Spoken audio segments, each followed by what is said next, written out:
কি? প্রতিজ্ঞা সিরিয়ালে আজকে সম্পূর্ণ পর্বটি দেখার জন্য একটি লাইক ও সাবস্ক্রাইব করুন। ছুটে ঘুমের মধ্যে তার ছোটবেলার সেই অ্যাক্সিডেন্টের ঘটনাটি স্বপ্নে দেখে চমকে ওঠে।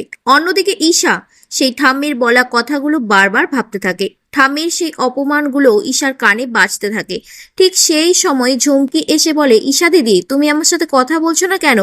তখন ঠাম্মির সামনে, আমি সব দোষ তোমার উপর দিয়েছিলাম, তার একটা কারণ আছে।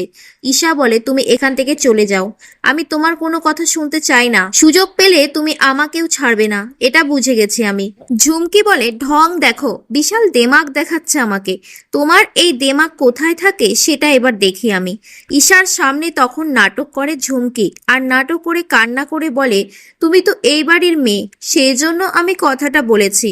তুমি দোষ করলে কেউ কিচ্ছু বলবে না, আর আমার উপর দোষ থাকলে এমনিতেও অভি আমাকে পছন্দ করে না, এ বাড়িতে আমাকে তো ঢুকতেই দেবে না।